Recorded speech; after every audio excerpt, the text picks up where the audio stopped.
Hello everyone, in today's video I'm going over the top 5 reasons to buy or not to buy the Samsung Galaxy Z Flip 3 5G.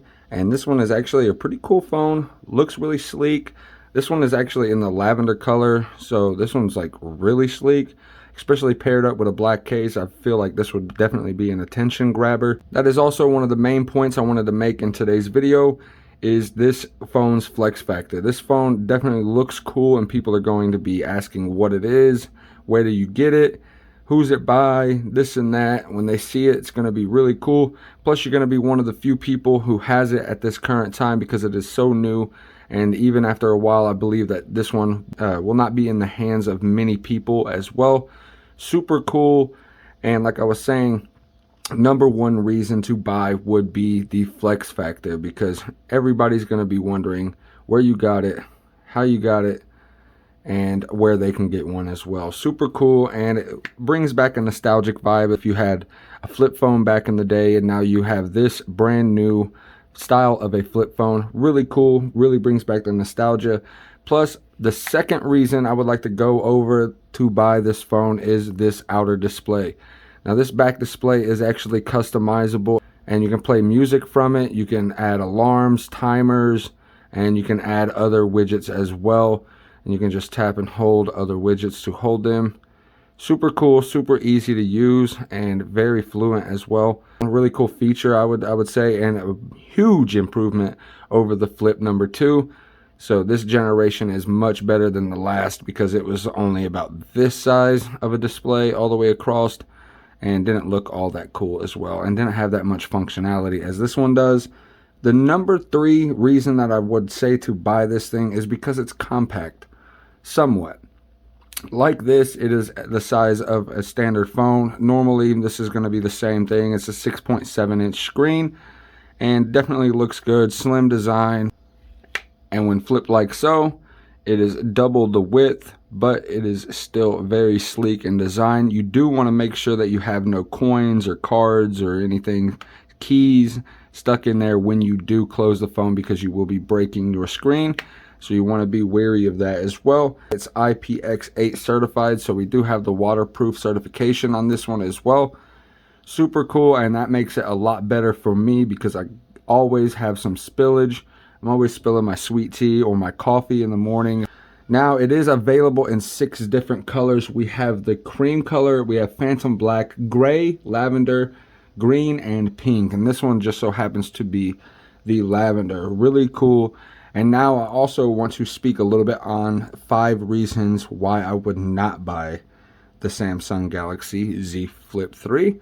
And the first reason out of the 5 that I would not purchase this one is because it does not have any expandable memory, meaning that it has no SD card slot, so you cannot place your own micro SD card in order to expand the memory. The phone that I'm currently recording on is my S20 Plus, and it has expandable memory up to 1 terabyte, so I have a 512 gigabyte SD card placed inside of it, alongside the actual internal memory that I have when I purchased the phone, which I believe is 256. Might be a 128, but I can't remember. Actually, yeah, it is a 128. The 128 paired up with my 512 equals 640 gigabytes in comparison to the maximum that this phone can have is 256 gigabytes with no expansion. So really a huge reason for me not to purchase myself. But there's also another one that I want to go over, and that is no outstanding increase in camera quality. These are the same standard cameras, and both of these are 12 megapixels. This one is the ultra wide, and this one is the 27 millimeter wide camera. And the front camera has a 10 megapixel, but it is a 4K 30 frames per second HDR camera. So not really too bad on the cameras, but it's not a huge increase in quality. And whenever there is a new generation of phone, I want to see an increase in quality as well. So that's just a little petty gripe that I have about the phone.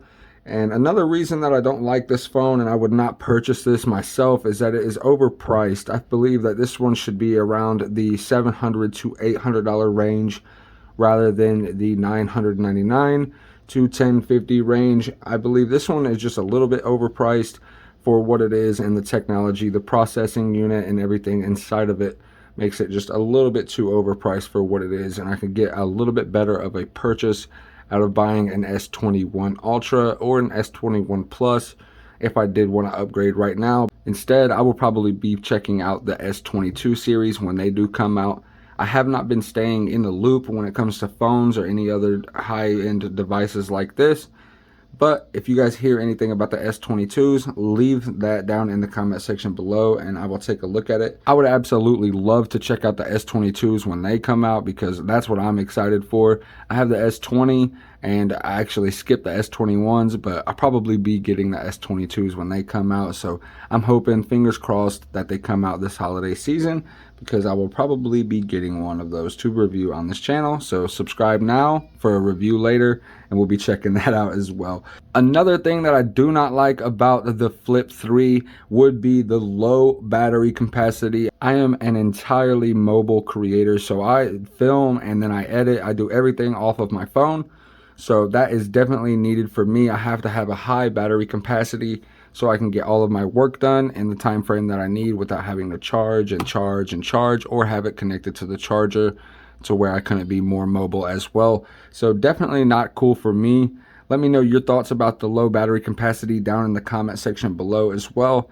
And the one thing that is kind of really petty, but I have to mention, and a lot of people are probably going to be mentioning anyway, is this crease. You can see the crease plain as day. And not only can you see the crease, oh, you can feel it. Oh, you can feel that crease. But then when you have like the screen and it's normally like the white, and if you're on Google or something, you cannot see it. But if it is actually in a black screen like I was just displaying a second ago, you can see it plain as day. But like I said, right here, you cannot really see. Oh, there it is. Okay, see, there it is. But we go back to the actual home. Go ahead, black it out. And I wonder how much deeper that will get over time. Hopefully it stays just like so. But I think over time, it'll probably eventually get deeper as well, just like most things that fold do. So we'll have to keep our eyes on that, guys. But for this video, I wanted to just do a quick rundown on 5 reasons why and 5 reasons why I would not buy the Samsung Galaxy Z Flip 3.